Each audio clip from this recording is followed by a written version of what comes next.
இளைஞர் நலன் மற்றும் விளையாட்டு. இந்தியாவிலேயே விளையாட்டுத் துறையில் முதன்மை மாநிலமாக தமிழ்நாட்டை உயர்த்தும் நோக்கில் இந்த அரசு கடந்த 4 ஆண்டுகளில் விளையாட்டு மேம்பாட்டிற்காகவும் விளையாட்டு வீரர்களின் நலனுக்காகவும் பல்வேறு முன்னோடி திட்டங்களை அறிமுகப்படுத்தியுள்ளது.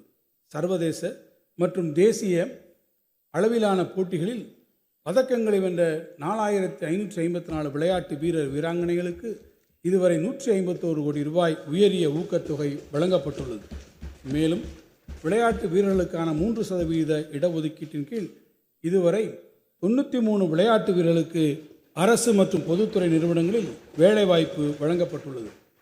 44வது செஸ் ஒலிம்பியாட் 2022, கேலோ இந்தியா இளையோர் விளையாட்டுப் போட்டிகள் 2023, தெற்காசிய இளையோர் தடகள சாம்பியன்ஷிப், ஆசிய ஆண்கள் ஹாக்கி சாம்பியன்ஸ் கோப்பை 2023 போன்ற பல்வேறு சர்வதேச மற்றும் தேசிய அளவிலான விளையாட்டுப் போட்டிகள் தமிழ்நாடு அரசால் சிறப்பாக நடத்தப்பட்டுள்ளன. இன்று உலக அரங்கில் சதுரங்க விளையாட்டின் தலைநகராக தமிழ்நாடு விளங்குகிறது. இதுவரை 2 உலக சாம்பியன்கள் மற்றும் 31 கிராண்ட் மாஸ்டர்கள் தமிழ் மண்ணிலிருந்து உருவாகியுள்ளனர்.